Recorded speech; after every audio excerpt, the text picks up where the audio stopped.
আসসালামু আলাইকুম রহমতুল্লাহি ওয়াবারাকাতুহ। এখানকার কই লিফলেট কই? আজকের মাহফিলের লিফলেট এটা না তো, এটা 11 ডিসেম্বর। ইন্নাল হামদালিল্লাহ নাহমাদুহু ওয়া নাস্তাঈনুহু ওয়া নাস্তাগফিরুহু ونعوذ بالله من شرور أنفسنا ومن سيئات أعمالنا من يهده الله فلا مضل له ومن يضلل فلا هادي له وأشهد أن لا إله إلا الله وحده لا شريك له وأشهد أن محمدا عبده ورسوله يا أيها الذين آمنوا اتقوا الله حق تقاته ولا تموتن إلا وأنتم مسلمون يا أيها الناس اتقوا ربكم الذي خلقكم من نفس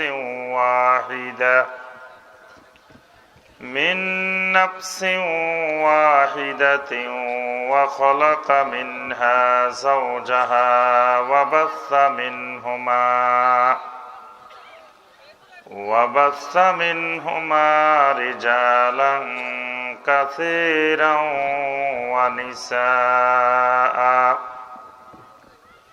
واتقوا الله الذي تساءلون به والأرحام إن الله كان عليكم رقيبا يا أيها الذين آمنوا اتقوا الله وقولوا قولا سديدا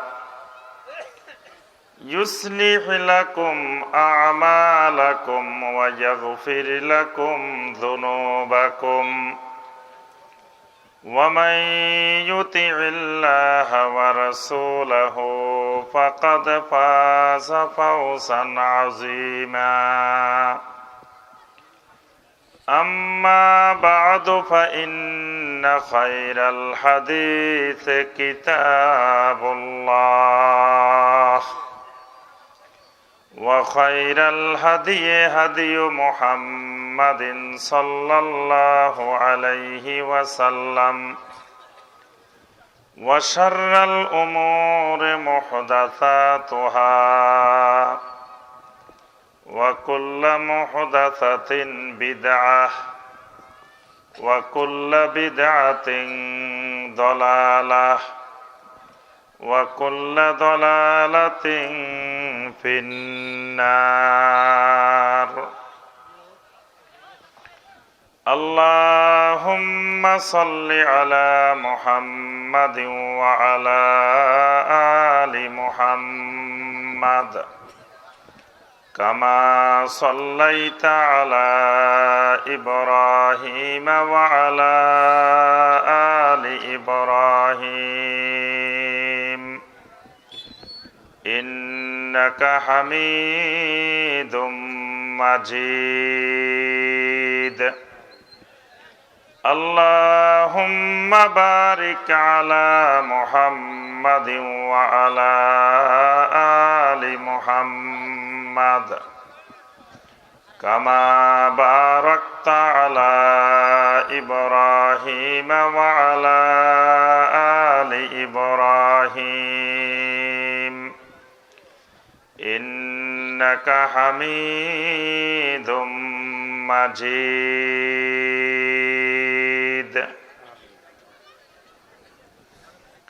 টাঙ্গাইল জেলার দেলদুয়ার উপজেলার অন্তর্গত ভবানীপুর দক্ষিণপাড়া জামে মসজিদের উদ্যোগে আয়োজিত আজকের এই অত্যন্ত বরকতময় ফজিলতময় অষ্টম বার্ষিক ওয়াজ মাহফিলের সম্মানিত সভাপতি, সম্মানিত মুআজ্জাজ মুকাররাম উলামায়ে কেরাম,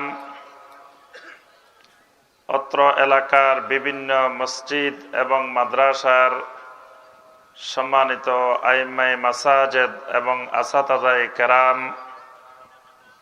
আমার সম্মানিত মুরব্বিয়ানে আযম, আমার অত্যন্ত আদরের স্নেহের মহব্বতের যুবক কিশোর শিশু ভাইয়েরা এবং পর্দার আড়ালের আমার সম্মানিতা মা এবং বোনেরা,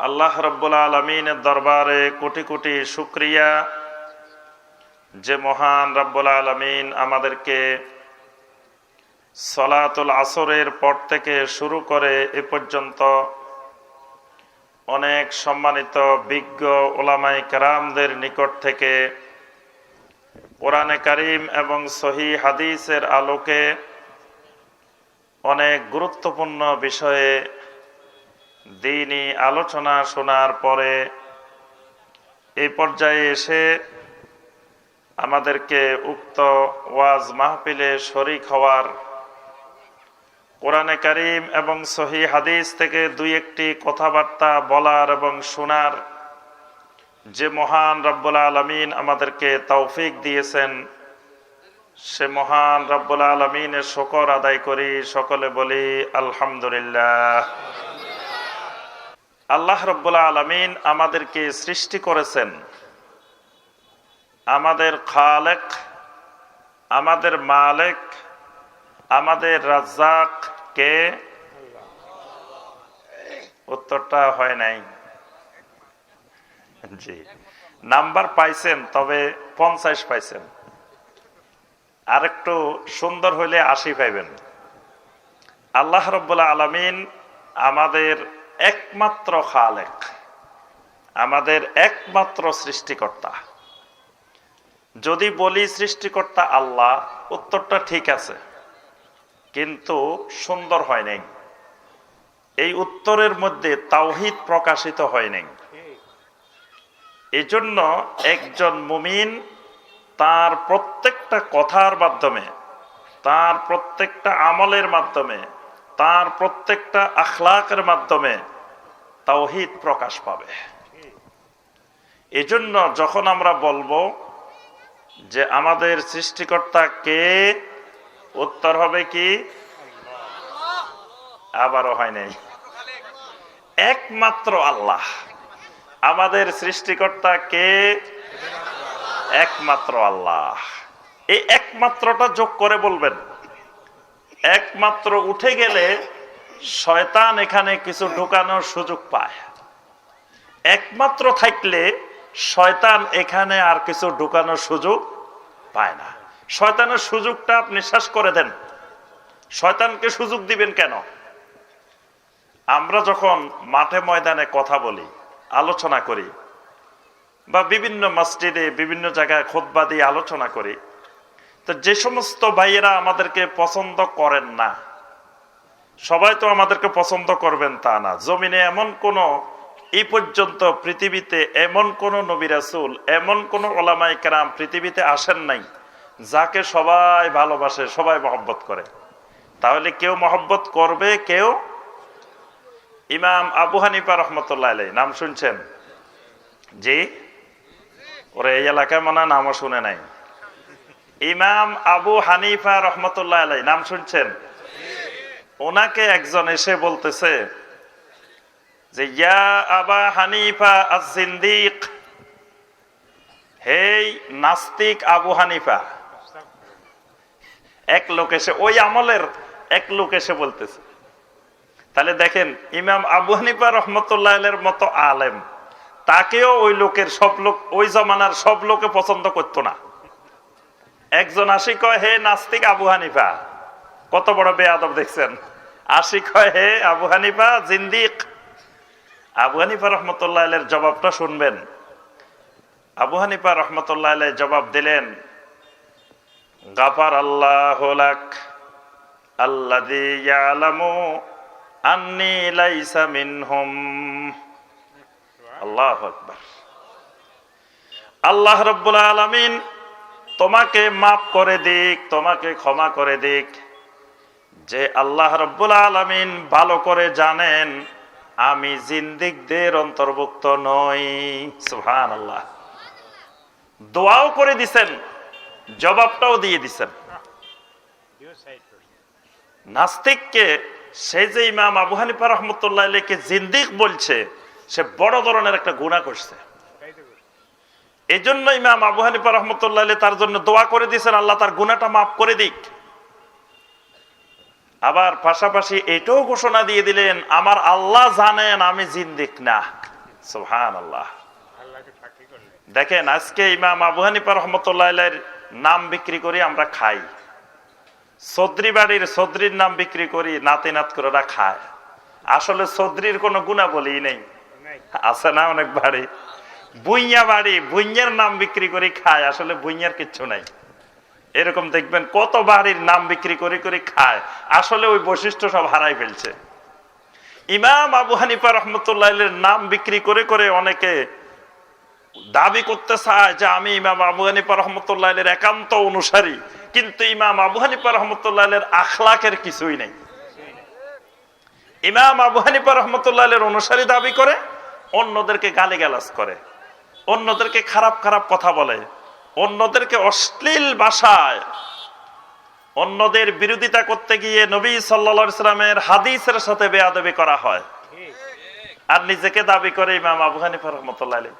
ইমাম আবু হানিফা রহমতুল্লাহ আলাইহির অনুসারী কেমন হইতে হবে, আখলাক কেমন হইতে হবে, ইমাম আবু হানিফা রহমতুল্লাহ আলাইহি দেখাই দিয়ে গেছেন। আমি যে কথাটা বলতেছিলাম, দেখেন এত বড় ইমাম, এত বড় আলেম, তাকেও কিন্তু সবাই পছন্দ করে নাই। তাহলে আমাদেরকেও সবাই যে পছন্দ করবে তা না, কেউ পছন্দ করেন, কেউ করেন না। যারা করেন না তারা আবার সবসময় আমাদের কথার মধ্য থেকে কোন জায়গায় একটু ভুল ত্রুটি পাওয়া যায় কিনা এটা খুঁজতে থাকে। একটু কোনো জায়গাতে কিছু পাইলে এটা তিলকে তাল করে মিডিয়া প্রচার করে, যাতে আমাদের কিছু ক্ষতি করা যায়, মান সম্মান কমানো যায়, এটা চেষ্টা করতে থাকে। এরকম করে না? মাঝে মাঝে দেখবেন বক্তব্যের একটু অংশ একটু কেটে, আগেরটাও নাই পরেরটাও নাই, মাঝখান দিয়ে একটু কথা কেটে, দেখেন উনি কি বলছেন, সর্বনাশ, এরকম করে। এই জন্য আমরা যথাসম্ভব চেষ্টা করি কথা বলার সময় যাতে কেউ আমার এই কথাটা দিয়ে সুযোগ নিতে না পারে। এটা প্রত্যেক দায়ীর, প্রত্যেক ওলামায়ে কেরামের সচেতন থাকা দরকার। কিন্তু এই জন্য আপনাদেরকে আমি বললাম যে কথাটা এমন ভাবে বলবেন যাতে শয়তান এখানে হাত ঢোকানোর কোনো সুযোগ না পায়। শয়তানকে কোনো সুযোগ দেওয়া যাবে না, কারণ শয়তান কি আমাদের দোস্ত না শত্রু? কে কারো দোস্ত আছে শয়তান? আপনাদের কারোর সাথে বন্ধুত্ব আছে, দেখা হয়েছে? কি আপনাদের বাড়িতে আসছে? এবার আর কথা কয় না, সবার বাড়িতে আসছে। শয়তান বাড়িতে আসে নাই? সবার বাড়িতে বাড়িতে ঘুরে, সবার ঘরে ঘরে আছে, আছে না? তাহলে শয়তান আছে, ঘুরে গারে, কিন্তু আমরা পাত্তা দিই না, আমরা শয়তানের সাথে বন্ধুত্ব করি না। কারণ আল্লাহ রাব্বুল আলামিন আমাদেরকে বলে দিয়েছেন, ইন্নাহু লাকুম আদুউম মুবিন ওয়ালা তাত্তাবিউ খুতুওয়াতিশ শাইতান ইন্নাহু লাকুম আদুউম মুবিন। খবরদার, শয়তান তোমাদের জন্য রাস্তার ফাঁকে ফাঁকে, রাস্তার মোড়ে মোড়ে, বিভিন্ন জায়গায় তোমাদের জন্য বিভিন্ন রকমের খতোয়া, বিভিন্ন রকমের ফাঁদ তোমাদের জন্য বসায় রেখেছেন। তোমরা খুব সতর্কভাবে রাস্তা চলিও, শয়তানের কোনো ফাঁদে তোমরা পা দিও না। কারণ ইন্নাহু লাকুম আদুউম মুবিন, কারণ শয়তান হলো তোমাদের প্রকাশ্য দুশমন। তোমাদের খালি দুশমন না, একেবারে সরাসরি প্রকাশ্য দুশমন। কোনো গোপনীয় না, সে একবার ঘোষণা দিয়ে মাঠে নামছে। সে আমাদের দোস্ত হই বা বন্ধু হই নামছে এমন না, সে শত্রু। আমাদেরকে কেমনে জান্নাতে যায় এটা দেখে নিবে সে, এটা ঘোষণা দিয়ে সে মাঠে নামছে। এই জন্য আল্লাহ পাক আমাদেরকে সতর্ক করে দিয়ে বলছেন, ইন্নাহু লাকুম আদুব্বুম মুবিন, শয়তান হলো তোমাদের প্রকাশ্য দুশমন। সুতরাং সতর্ক থাকতে হবে, শয়তান যাতে কোনো অবস্থায় আমার তাওহীদ নষ্ট করতে না পারে। এজন্য যখন জিজ্ঞাসা করব সৃষ্টিকর্তা কে, কি উত্তর দিবেন? একমাত্র আল্লাহ। আমার আপনার মাবুদ কে? একমাত্র আল্লাহ। আমার আপনার রিজিক দাতা কে? আমার আপনার সন্তান দাতা কে? সব কিছুর একমাত্র দাতা, একমাত্র মালিক, একমাত্র খালেক, ইবাদতের সব ইবাদতের একমাত্র মালিক একমাত্র আল্লাহ রাব্বুল আলামিন। আচ্ছা, ওই আল্লাহ রাব্বুল আলামিন আমাদেরকে সৃষ্টি করেছেন কি জন্য? জি, আল্লাহ পাক আমাদেরকে এত সুন্দর করে বানাইলেন কেন? বেশি বেশি খাওয়া দাওয়া করার জন্য, বেশি বেশি ঘুমানোর জন্য, বেশি বেশি গান বাজনা শোনার জন্য, বেশি বেশি একটু স্টার জলসা, স্টার প্লাস দেখার জন্য? কি জন্য বানাইছেন আল্লাহ পাক? ওয়ামা খালাকতুল জিন্না ওয়াল ইনসা ইল্লা লিয়াবুদুন, সূরা আয-যারিয়াতের 56 নম্বর আয়াত। আয়াতটা বাংলা আয়াত। বাংলা আয়াত বুঝছেন? কোরআন কি বাংলা না আরবিতে? কিছু কিছু আয়াত আছে বাংলা, এগুলো তেলাওয়াত করলে আমরা বুঝি, এগুলোর অনুবাদও করা লাগে না। আমরা যখনই কোনো আলেম তেলাওয়াত করে আমরা সাথে সাথে বুঝি যাই। এরকম কিছু আয়াত আছে না? যে আয়াতটা তেলাওয়াত করেছি এটা কিন্তু অনুবাদ করা লাগে না, সবাই কিন্তু বুঝে গেছি। ওই ছেলের মতো, যে ছেলে সৌদি আরব গেছে, যায় মাকে ফোন করছে, আম্মা সৌদি আরবে সব খালি আরবি, সব আরবি, কিচ্ছু বাংলা নাই, একটা বাংলা পাইছি, খালি আজানটা বাংলায় দে। কারণ বাংলাদেশের আজান যেরকম, যেই শব্দগুলা, যেই বাক্যগুলা বলে সেখানেও সেগুলাই বলে, তাহলে এগুলা বাংলা। তাহলে কোরআনে কারিমের যে আয়াতগুলো আমরা বুঝি একেবারে স্পষ্ট, এগুলো বাংলা। তাহলে এই আয়াতটা আল্লাহ পাক কি বললেন? ওয়ামা খালাকতুল জিন্না ওয়াল ইনসা ইল্লা লিয়াবুদুন, আমি মানুষকে, আমি জিনকে, এই দুইটা জাতিকে আমি সৃষ্টি করেছি। ইল্লা লিয়াবুদুন, একমাত্র আমি আল্লাহ রাব্বুল আলামিনের ইবাদত করার জন্য বানাইছি। আল্লাহু আকবার। আর কোন উদ্দেশ্যকে সামনে রেখে আমি মানুষ আর জিন সৃষ্টি করি নাই। উদ্দেশ্য একটা, সেটা হলো কি? আল্লাহ রাব্বুল আলামিনের ইবাদত।